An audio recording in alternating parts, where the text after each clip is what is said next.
Praise the lord. దేవునికి స్తోత్రం. దేవుని నామానికి మహిమ కలుగును గాక. మన ప్రభువును మన రక్షకుడైన యేసుక్రీస్తు శ్రేష్టమైన నామంలో మీ అందరికీ శుభాభివందనాలు తెలియచేస్తున్నాను.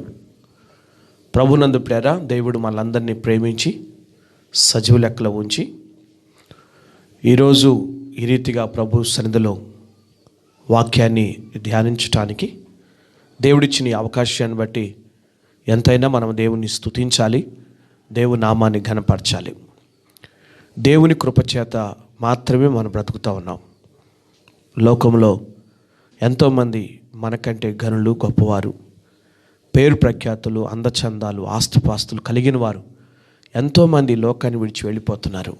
మనం సజీవ లెక్కలో ఉన్నాము అని అంటే కేవలం దేవుని కృప. ఇంతగా దేవుడు మన ఎడల చూపుతున్న కృపను బట్టి ఎంతైనా దేవుని స్తుతించాలి, ఎంతైనా దేవుని నామాన్ని మనం మహిమపరచాలి. Praise the lord. దేవునికి స్తోత్రం. మంచి పేర ప్రపంచమంతా కూడా కరోనా వైరస్ భయం చేత ఎంతగానో వణికిపోతూ ఉంది. ప్రపంచంలో ఎంతోమంది దేశాల్లో ఉన్నటువంటి వారు మరణమైపోతున్నారు. కరోనా వైరస్ పాజిటివ్ చేత ఎంతోమంది హాస్పిటల్లో రోగులుగా ఉండి మృత్యుతో పోరాడుతున్నారు. వీరందరి కొరకు మనం ప్రార్థన చేయాలి. చనిపోయిన వారి కుటుంబాల ఆదరణ కొరకు ప్రార్థన చేయాలి.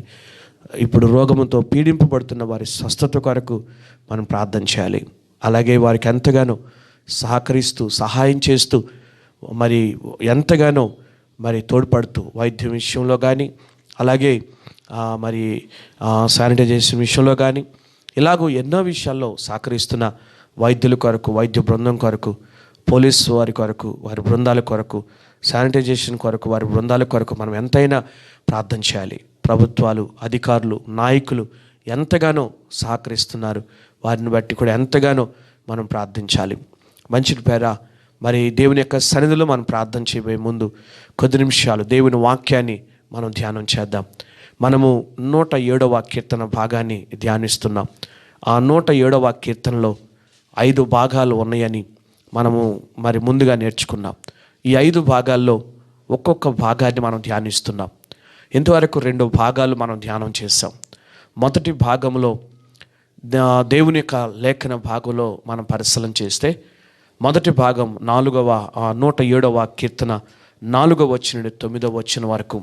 అందులో మనం పరిశీలన చేస్తే నివాసపురం లేక అరణ్య మరి ఎడారిలో త్రోవలో తిరుగులాడుతున్నప్పుడు ఇశ్రాయేలు ప్రజలకు దేవుడు ఒక నివాసపురాన్ని ఏర్పాటు చేశారు.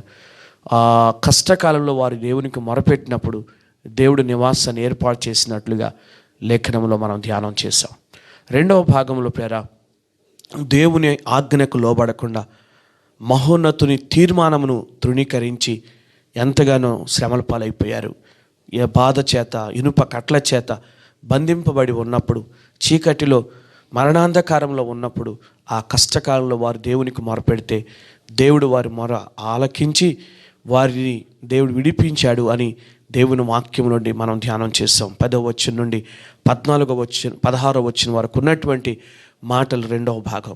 తర్వాత 3వ భాగంలోకి వస్తే పేర 3వ భాగంలో మనం పరిశీలన చేస్తే మరొకసారి 19వ వచనంలో 107వ కీర్తన 19వ వచనంలో మరొకసారి మనకు మరి ముందుగా కనబడినటువంటి మాట కనబడుతుంది. ఏమిటది అంటే, కష్టకాలంలో వారు యెహోవాకు మొరపెట్టిరి, ఆయన వారి ఆపదలో నుండి వారిని విడిపించాను. ప్రభుని పేర 3వసారి మరలా కష్టకాలంలో వారు యెహోవాకు మొరపెట్టారు. వారికి వచ్చిన కష్టం ఏంటి, వారికి ఎందుకు అసలు కష్టం వచ్చింది, ఎందుకు వారు ఆ కష్టంలో చిక్కుకున్నారు అనేటువంటి విషయాల గురించి మనం పరిశీలన చేస్తే పేరా ఎన్నో శ్రేష్టమైన సంగతులు ఈ యొక్క 3వ భాగంలో మనకు కనబడుతుంది. మనం పరిశీలన చేస్తే పేర 3వ భాగం 17వ వచనం నుండి 22వ వచనం వరకు ఉన్నటువంటి మాటలు 3వ భాగం అని ప్రభు పేరిట మనం చేస్తున్నాను. ఈ మాటల్లో మనం పరిశీలన చేసినట్లయితే ఇక్కడ కష్టకాలం ఏంటి, అసలు వాళ్ళకి వచ్చిన కష్టకాలం, ఇశ్రాయేలు ప్రజలకి వచ్చినటువంటి కష్టకాలం ఏంటి, ఆ కష్టకాలంలో వారి పరిస్థితులు ఎలా ఉన్నాయి, వాళ్ళు ఎలాంటి కష్టాన్ని వారు అనుభవించారు, ఆ కష్టకాలంలో వారు ఏం చేశారు అనేటువంటి విషయాల గురించి మనం ఈ సమయంలో ధ్యానించబోతా ఉన్నాం. ప్రభువుని పేర లేఖనాలు మనం పరిశీలన చేస్తే 17వ వచనంలో రాయబడింది. 17వ వచనంలో, బుద్ధిహీనులు తమ దుష్ట ప్రవర్తన చేతను తమ దోషము చేతను బాధ తెచ్చుకొందురు. ప్రభువుని పేర ఇక్కడ చదువుకున్న వాక్య భాగంలో బుద్ధిహీనుల గురించి వ్రాయబడింది. ఇశ్రాయేలు ప్రజలు బుద్ధిహీనులైపోయారు. ఇశ్రాయేలు ప్రజలు బుద్ధిహీనులైపోయి వారికి బాధ తెచ్చుకున్నారు అని దేవుని వాక్యాన్ని బట్టి మనం గ్రహించాలి. ఏంటి వారి బుద్ధిహీనత అంటే, వారు తమ దోషములను బట్టి, వారి దుష్ట ప్రవర్తనను బట్టి వారు బాధ తెచ్చుకున్నారు అని దేవుని వాక్యంలో చూస్తున్నాం. బుద్ధిహీనులైపోయారు ఇశ్రాయేలు ప్రజలు. దేవుని ప్రజలు బుద్ధిహీనులైపోయారు. ఆ దేశపు ప్రజలు బుద్ధిహీనులైపోయి వారు దుష్ట ప్రవర్తన చేశారు. అంత మాత్రమే కాదు, వారు దోషము చేత బాధ తెచ్చుకున్నారు. దుష్ట ప్రవర్తన, దోషము, ఈ మాటలు మనం చూస్తూ ఉన్నాం. ప్రభువుని పేర ఆ బుద్ధిహీనులు దుష్ట ప్రవర్తన చేశారు, దోషము చేశారు, పాపంలో పడిపోయారు. దేవునికి వ్యతిరేకమైన, విరోధమైనటువంటి కార్యాలు వారు చేశారు. ఎంతగానో దేవుణ్ణి బాధ పెట్టారు, దుఃఖ పెట్టారు. ఎంతగానో ఇశ్రాయేలు ప్రజలను బట్టి దేవుడు బాధపడినట్లుగా ఆ మాటలను బట్టి మనం గ్రహించాలి. ప్రభువుని పేర వారి దుష్ట ప్రవర్తన చేత, దోషము చేత బాధ కలుగుతుంది అనే విషయాన్ని మనం గ్రహించాలి. దుష్ట ప్రవర్తన చేత, దోషము చేత, పాపము చేత, దేవునికి వ్యతిరేకమైనటువంటి శరీర క్రియల చేత ఇదిగో భయంకరమైన బాధ కలుగుతుంది అని దేవుని వాక్యాన్ని బట్టి మనం గ్రహించాలి. ప్రభువుని పేర బాధలు అనుభవిస్తున్నారు, శ్రమను అనుభవిస్తున్నారు. ఈ బుద్ధిహీనుడు దుష్టత్వం చేసేటప్పుడు, దుష్టక్రియలు చేసేటప్పుడు, దోషము చేసేటప్పుడు, పాపం చేసే పరిస్థితుల్లో వారి యొక్క విధానం ఎలా ఉంటుంది అనే విషయాన్ని గురించి మనం పరిశీలన చేస్తే 14వ కీర్తన 1వ వచనం రాయబడింది ఒక మాట. 14వ కీర్తన 1వ వచనం, దేవుడు లేడని బుద్ధిహీనుడు తమ హృదయములో అనుకొందురు. వారు చెడిపోయిన వారు, అసహ్య కార్యాలు చేస్తారు, మేలు చేయవాడు ఒక్కడ కూడా లేడు అని చూస్తున్నాం. ప్రభువుని పేర బుద్ధిహీనుడు తమ హృదయములో అనుకుంటాడంట.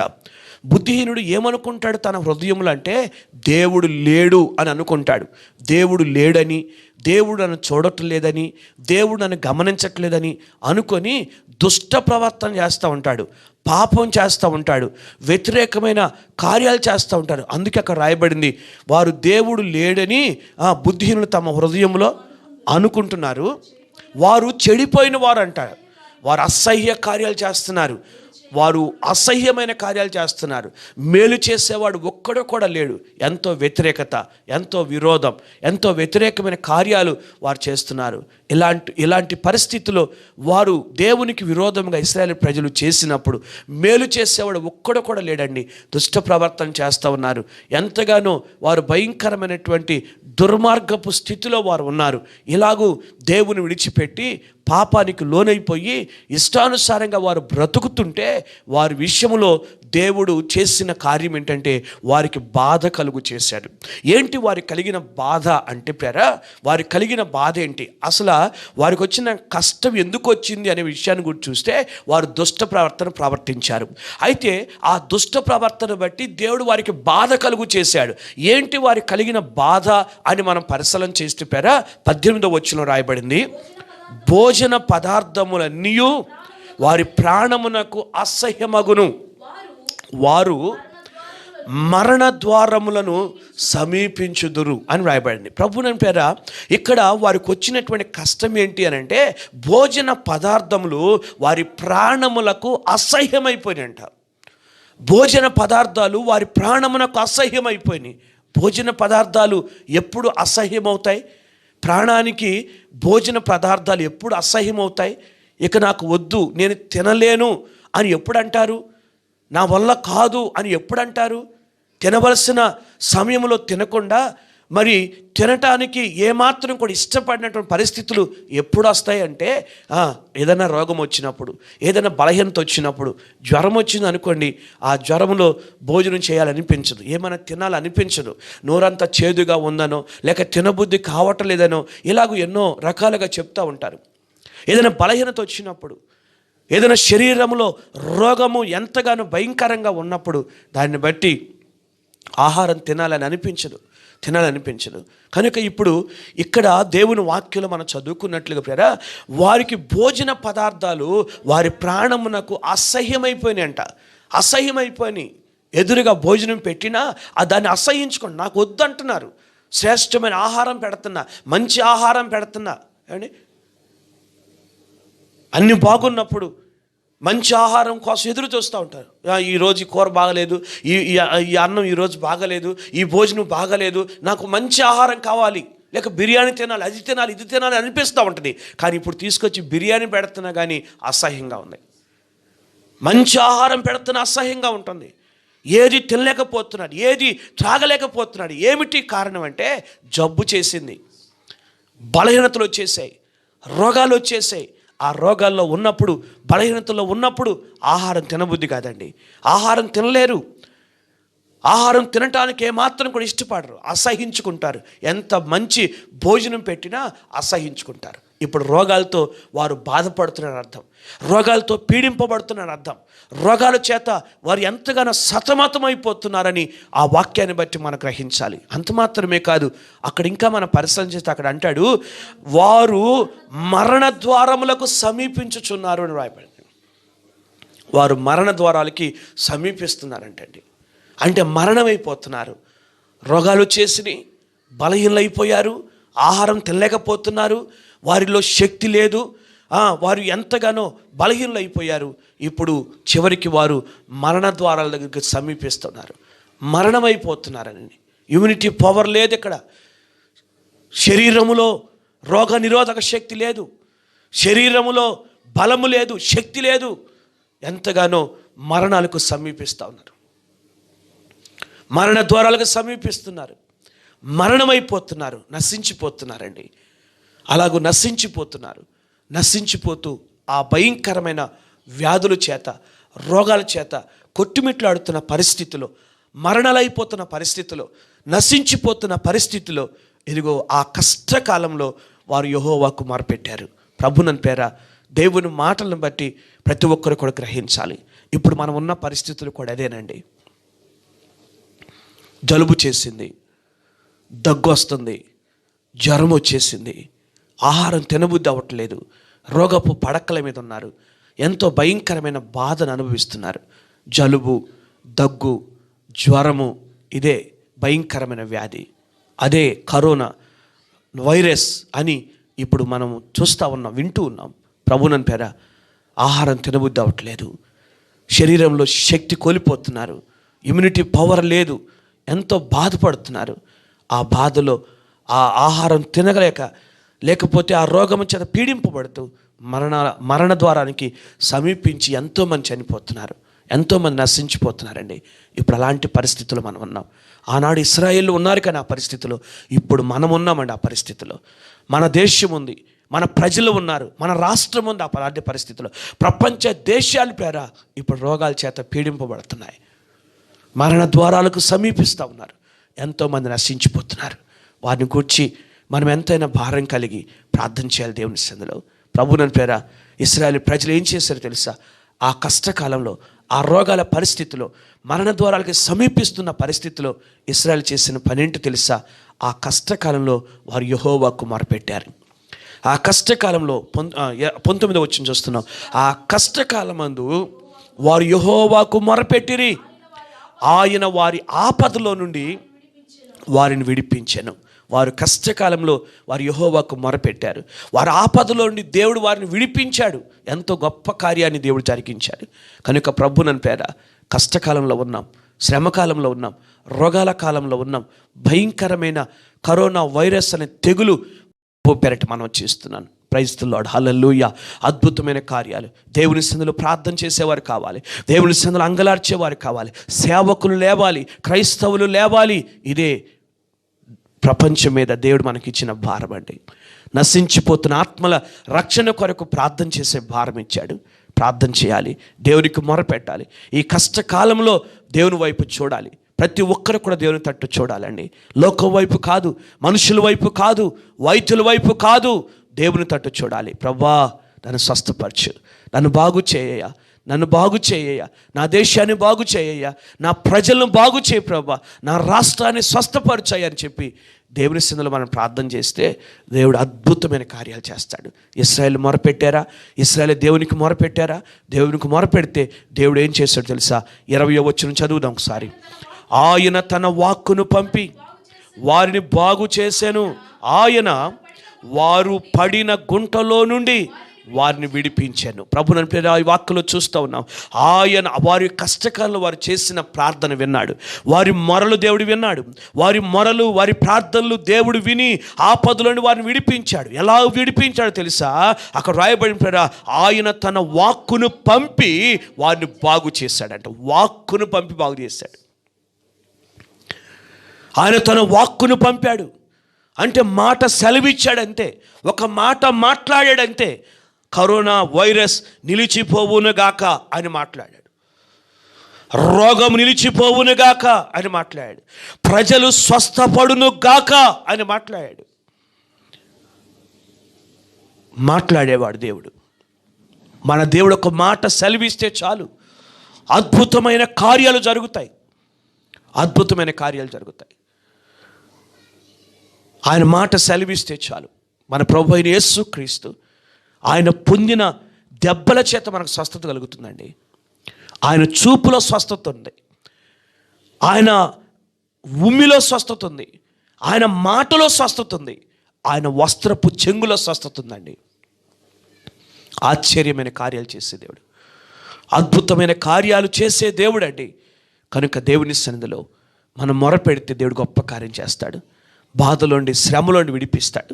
ఇశ్రాయేలు కష్టకాలంలో మొరపెట్టారు కదా, మొరపెట్టినప్పుడు దేవుడు వారి మొరలో ఆలకించి ప్రేరా ఆయన తన వాక్కును పంపి వారిని బాగు చేశాడు. వాక్కును పంపాడు. వాక్కు అనగా ఆయన వాక్యమే. ఆయన వాక్యాన్ని పంపి స్వస్థపరిచాడు. ఆయన వాక్యము దేవుని లేఖల్లో మనం చూస్తాం ప్రేరా, ఇదిగో ఆ దేవుని వాక్యము వెల్లడైన తోడనే వెలుగు కలుగును అని దేవుని వాక్యంలో చూస్తున్నాం. అందుకే కీర్తనకాడు అంటాడు, నీ వాక్యము నన్ను బ్రతికించుచున్నదని అంటాడు. దేవుని వాక్యం మనం బ్రతికించేదండి. దేవుని వాక్యం బ్రతికించేది. ఆయన వాక్యం వెల్లడైన తోడనే, ఆయన స్వరం నీకు వినబడిన వెంటనే, ఆయన వాక్కుని వద్దకు వచ్చిన వెంటనే నీ జీవితంలో గొప్ప వెలుగు కలుగుతుంది. గొప్ప వెలుగు కలుగుతుంది. ఇశ్రాయేలు మొరపెట్టారండి. ఇశ్రాయేలు మొరపెడితే దేవుడు వారి మొర ఆలకించాడు. వాక్కును పంపి వారిని బాగు చేశాను, వారిని స్వస్థపరిచాను అని దేవుని వాక్యంలో మనం చూస్తున్నాం. వారు పడిన గుంటలో నుండి దేవుడు వారిని లేపాడంట, పైకి లేవనెత్తాడు పైకి. అద్భుతమైన కార్యం దేవుడు జరిగించాడు. ప్రభునని పేర లేఖన భాగంలో మనం పరిశీలన చేస్తే, ఉదాహరణగా ప్రేరా ఇదిగో దేవుని సన్నిధిలో మొరపెడితే ప్రేరా ఇదిగో దేవుడు తన వాక్కును పంపిస్తాడు. ఎలాంటి కార్యాలు చేస్తాడని మన లేఖనాల్లో మనం పరిశీలన చేస్తే మత్తయి సువార్త 8వ అధ్యాయం 5వ వచనం నుండి 13వ వచనం చదివితే అక్కడ కపెర్నహూములో శతాధిపతి అనేటువంటి ఒక వ్యక్తి ఉన్నాడు. కపెర్నహూములో శతాధిపతి అనేటువంటి వ్యక్తి ఉన్నాడు. ఆ శతాధిపతికి ఒక దాసుడు ఉన్నాడు. అతడు రోగపీడితయ్యాడు. అతడు రోగపీడితుడయ్యి ఎంతగానో భయంకరమైన బాధను అనుభవిస్తున్నాడు.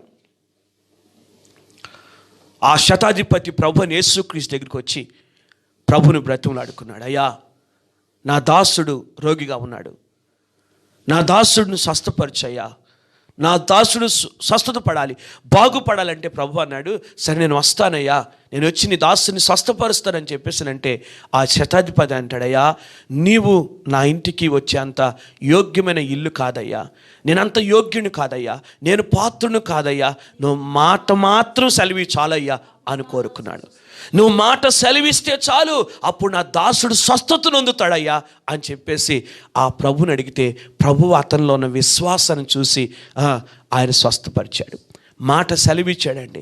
ఈ శతాధిపతి ఇదిగో నీ దాసుడు స్వస్థత అవుతాడు, ఇదిగో నువ్వు వెళ్ళు అని చెప్పి శతాధిపతితో దేవుడు చెప్తే, ప్రభు యేసుక్రీస్తు చెప్తే ఆ శతాధిపతి బయలుదేరి వెళుతూ ఉండగానే మార్గ మధ్యలోనే ఒక సేవకుడు వచ్చి ఎదురొచ్చి చెప్తున్నాడు, అయ్యా దాసుడు స్వస్థత నొందాడని. ఎన్ని గంటలకయ్యి అంటే ఇదిగో పలానా ఇదిగో ఇన్ని గంటలకి అని చెప్పేసానంటే అప్పుడు వెంటనే ప్రేరా ఇదిగో ఆ టైంలోనే ఆ సమయంలోనే నా ప్రభు అక్కడ మాట సెలవిచ్చాడు అన్నాడు.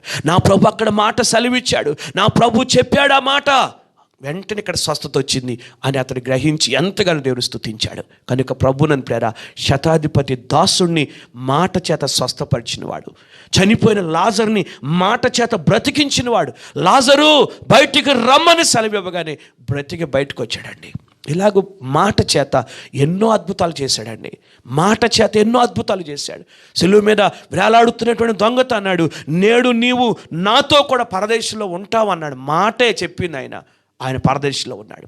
కనుక ప్రభు నన్ను ప్రేర ఆయన మాట మనం బాగు చేసేది, ఆయన మాట మనం బ్రతికించేది. కనుక ఒక్క మాట చాలు ప్రభువా. ఒక భక్తుడు పాట రాసుకున్నాడు, అయ్యా ఒక్క మాట చాలయ్యా, ఒక్క మాట చాలయ్యా, ఒక్క మాట చాలయ్యా, నువ్వు నాతో మాట్లాడితే నేను బ్రతుకుతానయ్యా అని పాట రాశాడు. కనుక ప్రభు నన్ను ప్రేర ఆయన ఒక్క మాట మాట్లాడితే చాలు. బాధలో ఉన్నానయ్యా, కష్టాల్లో ఉన్నానయ్యా, బలహీనుడైపోయానయ్యా, అయ్యా నాతో మాట్లాడయ్యా, ఒక్క మాట మాట్లాడే అంటే చాలు బ్రతుకుతాడు. ప్రభువా నా దేశం కొరకు ఒక్క మారు మాట్లాడయ్యా, నా ప్రపంచ దేశాల కొరకు ఒక్క మారు మాట్లాడయ్యా, ఒక్క మాట మాట్లాడయ్యా, నా దేశం బాగుపడిద్దయ్యా, నా దేశం స్వస్థపడిద్దయ్యా, నా ప్రజలు స్వస్థత నొందుతారయ్యా, ఒక్క మాట మాట్లాడి ప్రభు అని చెప్పి దేవుని సన్నిధిలో మనం ప్రార్థన చేస్తే దేవుడు తన వాక్కును పంపి బాగు చేస్తాడు. వారు పడిన గుంటలో నుండి దేవుడు వారిని లేవనెత్తాడు. కరోనా వైరస్ అనే గుంటలో పడిపోయారండి. ఇప్పుడు కోవిడ్-19 అనే గుంటలో ఎంతోమంది పడిపోయి ఉన్నారండి. వారందరూ పైకి లేచుదురుగాక, వారందరూ యేసు నామములో పైకి లేచుదురుగాక, వారందరూ లేచి బ్రతుకుదురుగాక, వారు బ్రతికి నిలుచుదురుగాక, వారు ఒక గొప్ప సైన్యముగా దేవుని కొరకు సాక్షులుగా నిలబడుదురుగాకని దైవజనుడిగా నేను కోరుకుంటా ఉన్నాను. అద్భుతమైన కార్యాలు ప్రభు చేయాలి. వారు స్వస్థత నొందారా, వారు బాగుపడ్డారా, బాగుపడిన తర్వాత ప్రేర వారు చేసిన కార్యాన్ని చూస్తే మేము 21వ వచనంలో దేవుని కృపను బట్టి నరులకు ఆయన చేయు ఆశ్చర్య కార్యములను బట్టి వారు ఏం చేశారంటే యెహోవాకు కృతజ్ఞతాస్తుతులు చెల్లించారు. బాగుపడిన వాడు దేవుని కృతజ్ఞతాస్తుతులు చెల్లించాలి. మన దేశాన్ని బాగు చేస్తున్నందుకు, ప్రపంచ దేశాలను బాగు చేస్తున్నందుకు మనం ఎంతైనా దేవుని కృతజ్ఞతాస్తుతులు చెల్లించాలి. ప్రభా కృప చూపావయ్యా, ఆశ్చర్యకార్యాలు చేసావయ్యా, అద్భుతాలు చేసావయ్యా, నీ వాక్కు పంపి స్వస్థపరిచావయ్యా, నీకు స్తోత్రాలు ప్రభు అని చెప్పి ఎంతైనా మనం దేవుని స్తుతించాలండి, ఎంతైనా దేవుని స్తుతించాలి. కనుక ప్రభు నన్ను పేర ఆనాడు ఇశ్రాయేలు మొరపెడితే దేవుడు ఎంతో గొప్ప కార్యం ఇశ్రాయేలు పట్ల దేవుడు జరిగించాడు. వారు విమోచించబడ్డారండి. ఆనాడు కార్యాలు చేసిన దేవుడు ఈరోజు మన పట్ల కూడా కార్యాలు చేయబోతున్నాడు. ఇదిగో ఈరోజు మన దేశంలో కార్యాలు చేయబోతున్నాడు, మన ప్రపంచ దేశాల్లో దేవుడు కార్యాలు చేయబోతున్నాడు. కనుక దేవునికి అప్పగించుకుందాం. కష్టకాలంలో ఉన్నాం కదా, మొరపెట్టుకుందాం, ప్రభువుకి అప్పగించుకుందాం. ప్రభువా నా దేశాన్ని స్వస్థపరచు, నా ప్రజలను స్వస్థపరచయ్యా, నశించిపోకూడదయ్యా, అయ్యా నరకానికి వెళ్ళిపోకూడదయ్యా, అందరూ అంతటా మారు మనసు పొందాలనేది నీ ఉద్దేశం కదయ్యా. కృప చూపయ్యా, మా ప్రజలను బ్రతికించయ్యా, స్వస్థపరిచయ్యా, బాగు చేయయ్యా అని ప్రభు సన్నిధిలో ప్రార్థన చేస్తే ప్రభు ఈ కష్టకాలంలో నువ్వు పెడుతున్న మొర దేవుడు ఆలకిస్తాడు. మనం పెడుతున్న మొర దేవుడు ఆలకిస్తాడు. ప్రేరా సేవకులు కన్నీరు కారుస్తూ ఉన్నారు, ఇదిగో సంఘాలు కన్నీరు కారుస్తూ ఉన్నాయి, ఇదిగో క్రైస్తవ లోకం కన్నీరు కారుస్తూ ఉంది. ఎంతగానో కన్నీరు కాచి ప్రార్థన చేస్తూ ఉన్నారు. దేవుడు మనం దాటిపోయేవాడు కాదు, మన ప్రభు మనం దాటిపోయేవాడు కాదు. మన ప్రపంచ దేశాలను స్వస్థపరుస్తాడు, మన దేశాలను స్వస్థపరుస్తాడు. అద్భుతమైన కార్యాలు ప్రభు జరిగిస్తాడండి. విశ్వసిద్దాం, ప్రార్థన చేద్దాం. నీ వాక్కు పంపయ్యా, ఒక్కసారి మాట్లాడయ్యా, ఒక్క మాట మాట్లాడయ్యా, అయ్యా నీవే కృప చూపయ్యా. తెగులు నివారణ అవును గాకని చెప్పండి అయ్యా, తెగులు నిలిచిపోవును గాకని చెప్పండి అయ్యా, అయ్యా మా దేశం బాగుపడాలని చెప్పండి అయ్యా. నీ అద్భుతాన్ని మేము చూస్తామయ్యా, కృప చూపయ్యా అని ప్రార్థన చేద్దాం. ప్రభువుకు మొర పెడదాం. మన ప్రభువైన యేసుక్రీస్తు కల్వరి శిలువలో కార్చిన విలువైన రక్తం చేత గొప్ప స్వస్థత కలుగుతుంది. ఆయన పొందిన దెబ్బల చేత మనకు స్వస్థత అండి. ప్రభువుని పేర ఎవ్వరు చేయలేని ఇదిగో త్యాగాన్ని యేసుక్రీస్తు ప్రభులు వారు మన కొరకు చేశాడు. ఎవ్వరు చూపలేని ప్రేమ యేసయ్య మన మీద చూపాడు. మన కొరకు శిలువ మరణం పొందాడు, దెబ్బలు తిన్నాడు, కొరడా. ప్రార్థన చేద్దాం. అందరూ తలలు వంచండి, కళ్ళు మూసుకోనండి. కరోనా వైరస్తో ఎంతగానో బాధపడుతున్నటువంటి ప్రజల కొరకు ప్రార్థన చేద్దాం. ప్రపంచ దేశాల స్వస్థత కొరకు ప్రార్థన చేద్దాం. ప్రార్థన. పరిశుద్ధుడా, ప్రేమగల తండ్రి, సకల ఆశీర్వాదాల కారణభూతుడా, మా యేసయ్య మీకు స్తోత్రాలు. ప్రపంచ దేశాలను వణికిస్తున్న కరోనా వైరస్ని బట్టి ప్రార్థన చేస్తున్నానయ్యా. ఆ కరోనా వైరస్ నిలిచిపోవాలి, ఆ కరోనా వైరస్ అణిగిపోవాలి, కరోనా వైరస్ తొలగిపోవాలి ప్రభా. ఎంతోమంది ఇప్పటికే నశించిపోయారు, ఎంతోమంది చనిపోయారయ్యా. చనిపోయిన కుటుంబాలకయ్యా గొప్ప ఆదరణ మీరు దయచేయి, ఓదార్పు దయచేయని ప్రార్థన చేస్తున్నారయ్యా. ఇంకెంతోమంది అయ్యా కరోనా వైరస్ అయ్యా పాజిటివ్తో అయ్యా రోగపీడితులైపోయి మరణంతో పోరాడుతున్నారయ్యా. అయ్యా వాక్కును పంపయ్యా, మీరు మాట సెలవిచ్చి వారిని బాగు చేయ. యేసు నామములో వారికి స్వస్థత కలుగును గాకని, యేసు నామములో వారికి విడుదల కలుగును గాకని అయ్యా ప్రభా మీరు ఇచ్చిన ధైర్యంతో ప్రార్థన చేస్తున్నాను ప్రభా. అద్భుత కార్య చేయలేను, స్వస్థత కలుగు చేసి కృప చూపయ్యా. ఇంకా తండ్రి కరోనా వైరస్ పాజిటివ్ కేసులు రాకుండా ప్రభా అది నిలిచిపోవును గాకని ప్రార్థన చేస్తున్నాను తండ్రి. మీరే మా దేశాల్ని, ప్రపంచ దేశాల్ని, మా దేశాన్ని, మా రాష్ట్రాలని స్వస్థపరిచి, మా ప్రజలు స్వస్థపరిచి ప్రభా.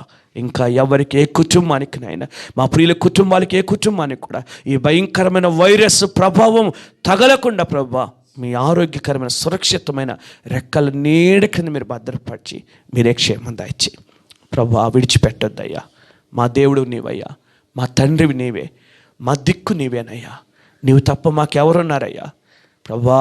కృపచూపు, విడిపించయ్యా, స్వస్థపరచయ్యా, బాగు చేయయ్యా, మా ప్రజలను బాగు చేయయ్యా. మా పరమ వైద్యుడు నీవే, మా తండ్రివి నీవేనయ్యా. నీవు తప్ప మాకెవరున్నారు? కనికరించి స్వస్థపరిచి మా దేశాన్ని బాగు చేసి ప్రభు మీ సాక్షులుగా నిలబెట్టుకయ్యా. కృతజ్ఞతాస్తుతులు చెల్లించాలి అయ్యా. మేమందరం శ్రద్ధలో మీరు మహిమపరచాలయ్యా, మిమ్మల్ని గొప్ప చేయాలి ప్రభా.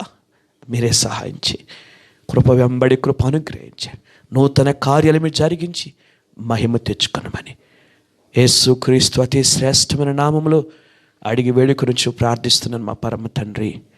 Amen, amen. Praise the Lord. దేవునికి స్తోత్రం. దేవుని నామానికి మహిమ కలుగును గాక. మీరు ఎవరికి కూడా ఈ కరోనా గురించి భయపడద్దు. వాక్యాన్ని చదవండి, ధ్యానించండి, ప్రార్థన చేయండి. అద్భుతమైన కార్యాలు దేవుడు జరిగిస్తాడు. నిరీక్షణ కలిగిన వారిగా ఉండాలని ప్రభు పేరిట మనం చేస్తున్నాను. ముఖ్యంగా ఈ కరోనా వైరస్ని గురించి ఎన్నో పుకార్లు షికారులు చేస్తున్నాయి. ఆ విషయంలో మాత్రం మీరు కంగారు పడిపోవద్దు. అవి నమ్మొద్దని నేను ప్రభు పేరిట ప్రేమపూర్వకంగా మీ అందరికీ మనం చేస్తున్నాను. ఈ కరోనానే 666 ముద్ర అంటున్నారు. అది వాస్తవంగా వాక్యానుసారమైనది కాదది, కనుక నమ్మొద్దని మనం చేస్తున్నాను. తర్వాత బైబిల్లో ఏదో తల వెంట్రుకలు ఉంటాయి, అవి నీళ్ళలో వేసుకొని తాగండి అని చెప్తున్నారు. ఇవన్నీ కూడా చేయొద్దు. అదంతా కూడా మోసపు మాటలని నేను ప్రభు పేరిట మనం చేస్తున్నాను. మీరు వాక్యం చదవండి, వాక్యాన్ని ధ్యానించండి, ప్రార్థన చేయండి, చాలు. అద్భుతమైన కార్యాలు దేవుడు జరిగిస్తాడు. దేవునికి స్తోత్రాలు. మీ అందరికీ వందనాలు. God bless you.